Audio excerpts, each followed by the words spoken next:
folks, we're going to get going here tonight with our kind of NCAA NAIA eligibility night.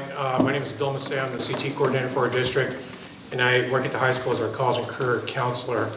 And this is the first time we've done an event like this, kind of a background a little bit. We had a student athlete last year that signed with a school, and we found out after graduation they weren't an NCAA qualifier, they were a credit short.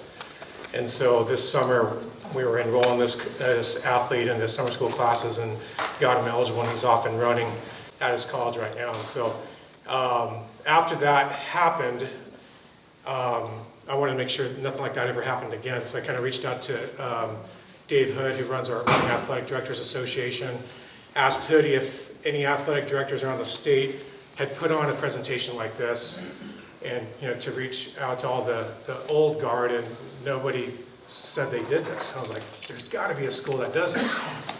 And then reaching out to Justin, the athletic director at Jesuit, which makes sense because they have a plethora of student athletes signing for colleges every year. He was able to share with me kind of the format of what he does over at Jesuit High School every year, and we kind of modified it and adjusted it a little bit for the guest speakers that we have today, and then kind of our Dallas needs and kind of where we fit. So this presentation will be available to you at the very end. You can scan a QR code that'll take you right to the Google Slides. It's also recorded, so if you have family, friends that weren't able to make it tonight, they can watch this on our school YouTube page. I'll publish it.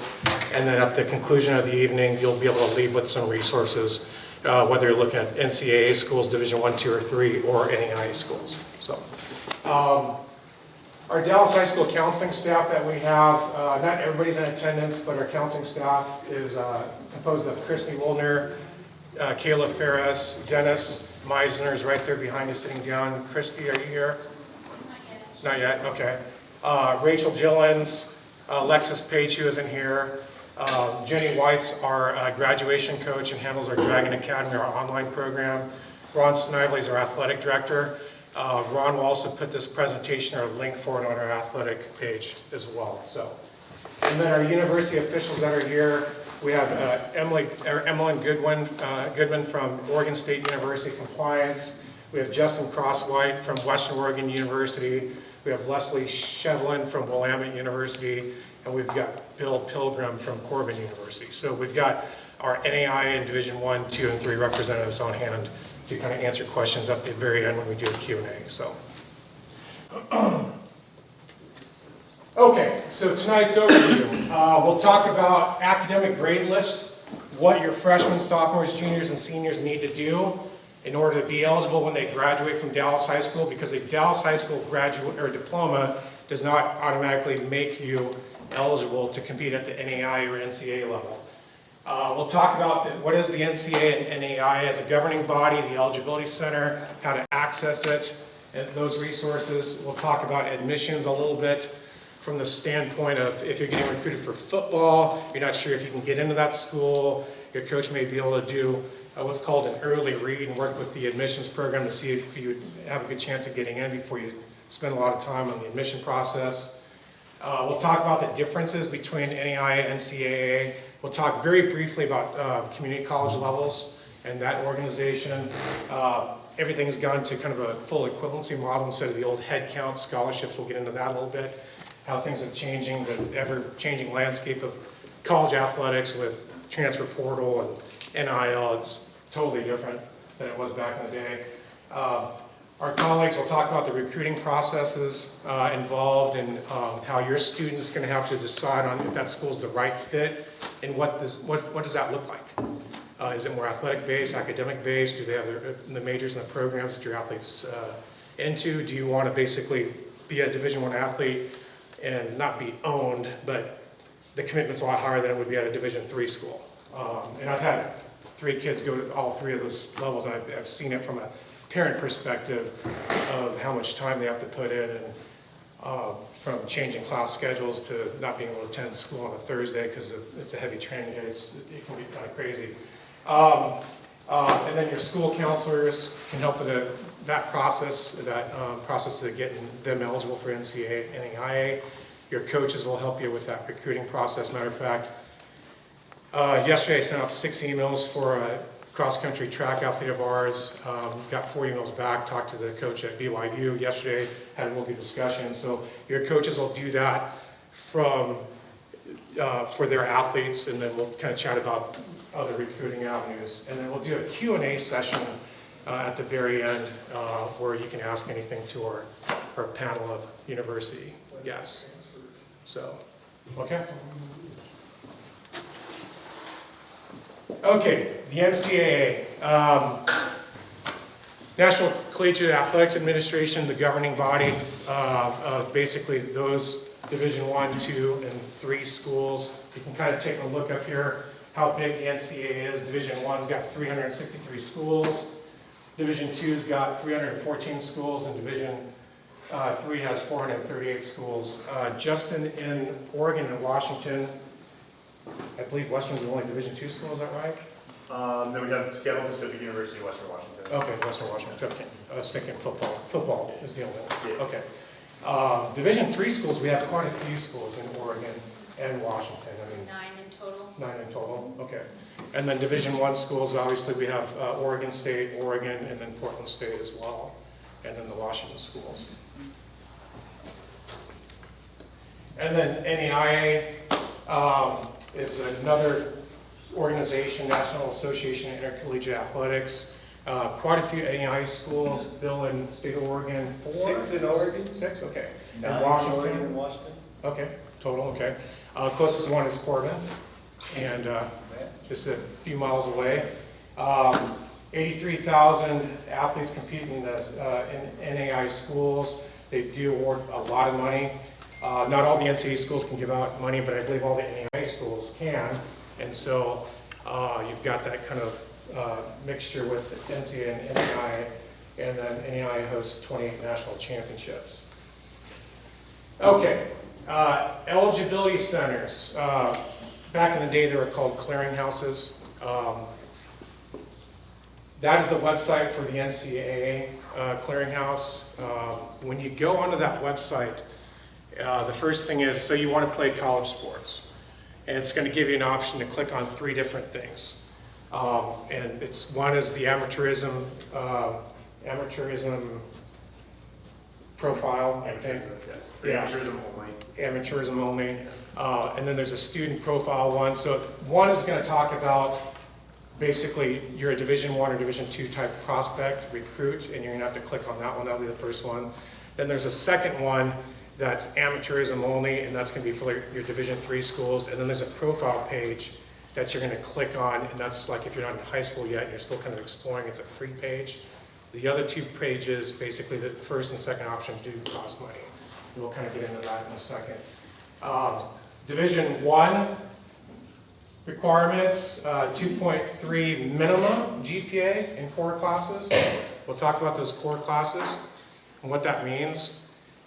Division II is slightly lower, 2.2 GPA in core classes. And then NAIA is, the minimum is 2.0, but I think it prefers 2.3. Is that, okay. And then with the NAIA, I believe, if I remember right, SAT scores are one of the options to get you in. If you don't, An option, but not required. but not required, right. An option. Okay. You can kind of take a look at the fees right here. So it's $110 for the first NCAA account, $75 for the second, like I mentioned before. The profile page is free, and then the NAIA has a fee of $110 to get registered with their clearinghouse. Okay, college-bound student athletes. What do you do and when do you do it? Your core classes start your freshman year. You need to make sure that your students are taking the 4 required cores.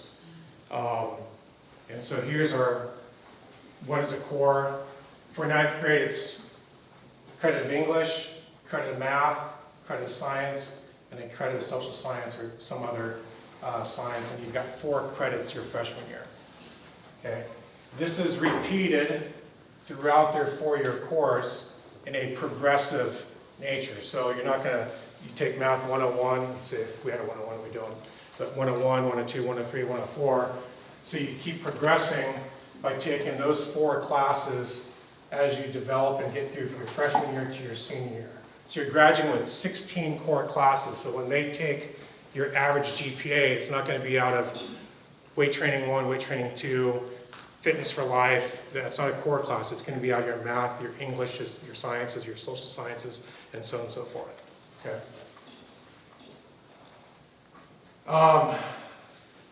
Talking NCAA right now. Emily, do you want to talk NCAA Division I? Yeah. So, sorry, I'll just step up here real quick. Okay. Kind of mostly just what he was saying with the 16 and the core courses. You can do it with the 4 kind of across, but if you could sneak some in the beginning, it's always going to save you later. So just something to keep in mind. I think up here is a picture with kind of a general breakdown, right? I think the biggest thing really ends up being the scholarship piece. Obviously, there's ample scholarships at the D1 level at every school, with every sport. Biggest thing with that we touched on earlier a little bit, but just to get into it if it doesn't make sense to you, head count sport basically used to mean full ride, right? Whatever you used to think of as a traditional full ride, that was a head count. In some sports like football, that's what it was, right? So if you were getting an athletic aid agreement or anything like that, it was going to be a full ride in football, for example. That's not the case anymore with all the changes that are going on, so everything's an equivalency, so they can get up to whatever that legislated amount is. And so like historically for baseball, it was 11.6, it's still 11.6, and that's not a lot of scholarships to go across a very big roster. So we're seeing sports kind of have to take a different approach than they used to. So the traditional full ride is not what it used to be anymore. It is not necessarily a guarantee in sports that it used to be. And then, I mean, I can touch on quick transfer portal, NIL. I think we've all seen it. So there's more freedom now than ever for you guys as student athletes when you do get to this level to go put yourself in the best situation possible, which is great. Because if you go someplace and it's not the right fit for a variety of reasons, you can go into the transfer portal as long as you're hitting those windows. Biggest thing is you have to stay eligible though. So if you're in a bad setup or you're just not liking the school that you're at, you still got to put in the work class-wise, because if you leave there uneligible, you're going to be uneligible at the next place. But it just opens up more freedom for student athletes to make sure they're putting themselves in a good fit. And then NIL, I'm going to separate from rev share, revenue sharing that you hear about. And to be honest, in that NIL is truly what you put into it.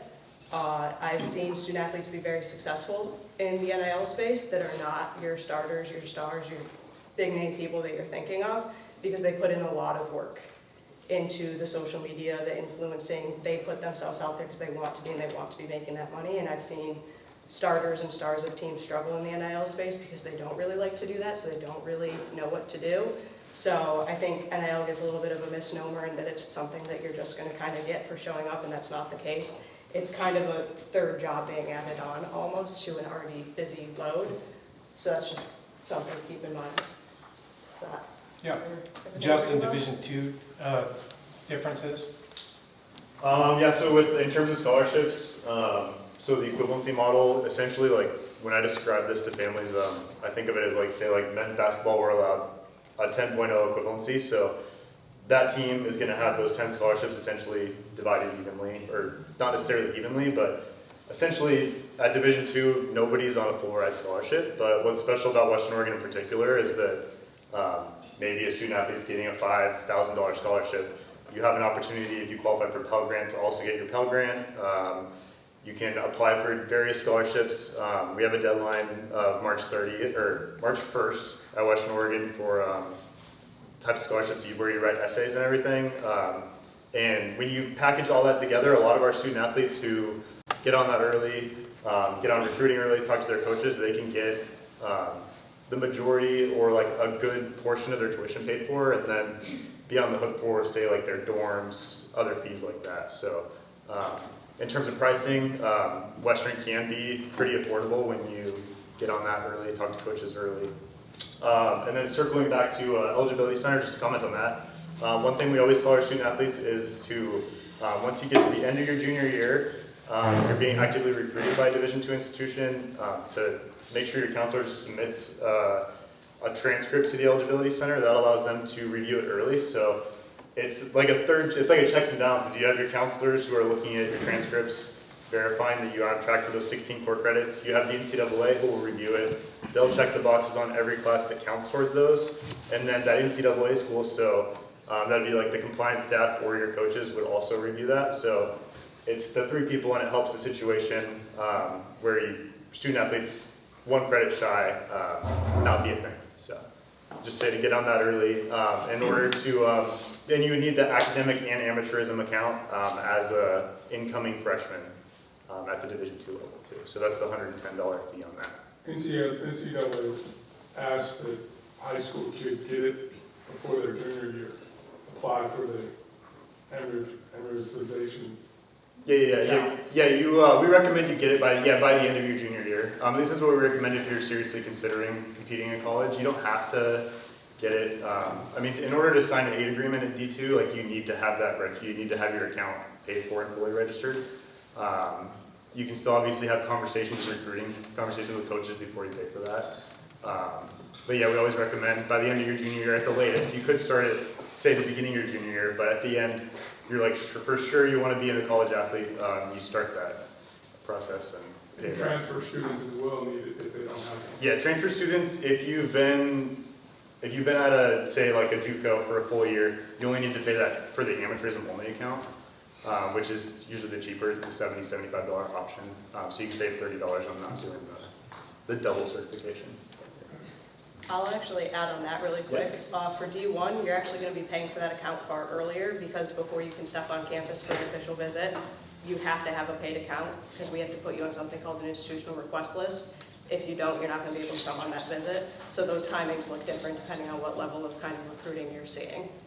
And that does apply for if you come on official visit to D2 too, you also need to be on the institutional request list, pay for that. But like if you're coming on an unofficial visit or something like that, you can come talk to our coaches. We just can't cover any of your expenses for that. So real quick, before we shift to Division III, because I know things are different and we don't have it up here for official visits, what the school can cover on a Division I official visit versus Division II is slightly different. Can you guys chat about that? Yeah, so Division I, it is, I'll be honest, going to depend on the sport and the budget, so it looks different. But what you can cover is transportation for the prospect and up to 2 family members, lodging for the prospect and up to 4 family members, meals basically galore, and entertainment up to $60 per person on that outside of those meals. And then comp admissions up to 5. Yeah, and then D2, we can cover only the student athletes. So like their parents are coming with, we can only cover the transportation for that student athlete. We can cover all the same stuff. Losing my train of thought there. We can cover lodging, obviously, and everything. So, and comp admissions too for any events. But yeah, official visits usually only last 48 hours. So the second you step on campus, you have to leave within that 2-day period. So. Just 2 nights of lodging for us. We got rid of the 48-hour rules. And Leslie, Division III, quite a bit different. Yeah, all our numbers are in the tuition price. We don't have to deal with any of these other numbers in Division III for the most part. And I would say if you have Division III specific questions, perhaps at the end, or you can always contact me. I'm the athletic director at Willamette. We also have a compliance person as well. But as it relates to any of these numbers, again, Division III, if you are accepted to a Division III institution, if the coach allows you to compete and play, you can compete and play. We are not club and intramurals. We are a high-level athletic situation within Division III, the largest, as Bill said. So it's pretty selective depending on the sport and the school that you're looking at. But if you are looking at it and the price tag of the institution is very challenging for a lot of folks like it is at Willamette, please work with those admissions and financial aid folks because we do have a lot. I mean, we have our merit, between merit and Pell and some things, we have folks who have a lot of their tuition can be covered. So I guess what I want to communicate is every situation for Division III is going to be different. You actually don't need to pay to do any of the eligibility center things. Again, if you can get into the school and a coach wants you on their team, you can compete at Division III, and it is a really good opportunity for a lot of folks who with all the changes in Division I and Division II, where they could play and find a home, it's a very different situation. You come to a Division III school for a very specific reason, although all of our data shows that it actually is to compete in sports, but also you have a specific academic environment that you want to be a part of, a specific type of size of institution you want to be a part of. It is a different experience than Division I and Division II experience. But if you want to make it simple and don't want to worry about all these numbers, it is a good alternative. Like I said, if you can get it done in school, it is a really good option for you. But again, it's a little bit different and a little bit nuanced, so I'm happy to answer kind of those individual nuanced questions. And I know you have to leave for a volleyball game. I want to ask you another question. You were, Leslie was the head swim coach at Willamette for quite a long time before she took over as athletic director. What types of things do you look for from prospective student athletes when trying to recruit them and follow up on their interests, I guess? Yeah, I mean, first and foremost, we do look at how you're doing in school. We do look at how that's going to translate into the school. A school like Willamette, for example, is pretty writing heavy. So if you're a good writer and you write a good essay, will play a lot into being accepted into the school, merit dollars, and that kind of thing. So we do look even at things like writing samples, and you have to really, you can't get lost at a Division III school at a place like Willamette. So you do have to really want to be there. That's how you're going to be most successful. And want to be on the team. But like I said, we do surveys every year, and 90% of our student athletes go to our institution for their athletics and to be coached by our coaches in addition to the academics and all that kind of stuff. 36% of our incoming first-year class were our student athletes. But but we are looking for, in the case of swimming, I was looking for a future record holder like Eliga Massey, who may or may not be related to that guy who I had the privilege of coaching for 4 years. So we are very competitive. Like I said, our track and cross country coaches are looking for national qualifiers, but at the end of the day, what we are looking for are people who want to be there because it is a specific kind of holistic experience, the academics, the athletics, the personal growth. We do have some of the, revenue sharing is not a thing that we are a part of. NIL is something that we can do at the Division III level. It's even more on that. We've had a student athlete who created his own t-shirt line that was able to utilize as name, image, and likeness while he was at our institution. So those are things that we do, but we are more focused on career prep and getting you ready for after you graduate to make money. It's more about the whole holistic experience at the time.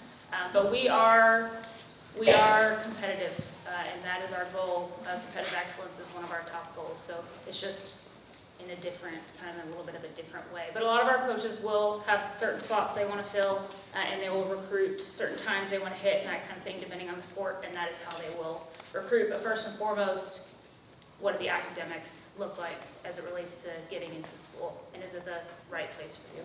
Okay, thanks, Leslie. Bill, you want to chat a little about the NAIA? You bet. Okay. You bet, yeah. So the NAIA is kind of in the Division II and Division III realm of smaller college athletics. We like to say we're education-based athletics. So it's not as committed from a Division I type level, but we're very competitive. We like to say also, if you don't think so, come watch our volleyball team, who's one of the best volleyball teams in the nation. We're ranked number 5 right now. Just beat the number 1 team in the nation last week.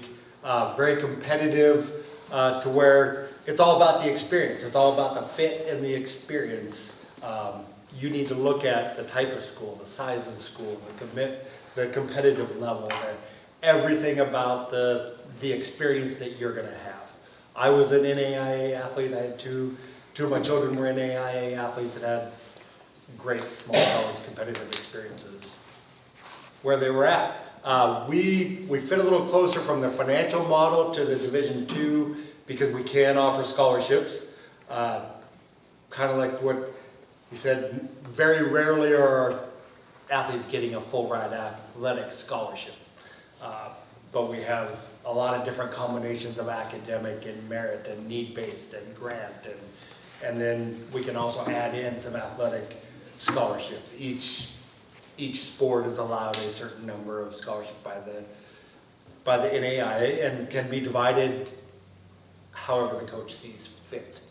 And so I would say very, very few of our athletes are on a full ride, but every athlete we have is getting some sort of athletic aid also. And so that's all part of the different recruiting mindset. But it's all about giving opportunity, it's all about the experience that you can have. I think every level has its advantages, every level has opportunities, and you got to go find the right fit. And that fit may not be a four-year institution. That brings us to junior colleges or community college.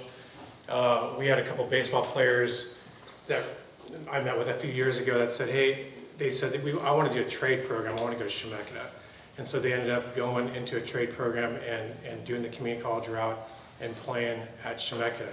We've sent athletes to Shasta, College of the Siskiyous, a bunch of different colleges around the Pacific Northwest and in California because they weren't quite sure what they want to do yet. Maybe they didn't have the GPA required to get into a four-year institution. Maybe they wanted to attend a trade school. So that's another viable option for you that is there for you. And so if that's something you want to explore, definitely willing to make the calls to those coaches and get you information on those programs as well. I have a question yeah. for Oregon State. Meal deal, athletic assistants, where does the financial aid play into that as well? When you're applying for, your financial aid, you get awarded a Pell Grant. Does that have anything to do with scholarship, meal deals? It can, depends on the sport and their budget. So like football, probably not going to be as much of an impact, whereas sport that's trying to stretch their budget is going to look at the academic aid as well and what you're getting on that. But like any other division, it all coexists, and you can't get over your cost of attendance outside of Pell, except that's about to change because of federal legislation. So you can't get kind of over that outside of any sort of housing stipend that we provide as part of your athletic aid, which is a whole separate pile in and of itself. But just like any other division, it actually goes far together, more than you would expect.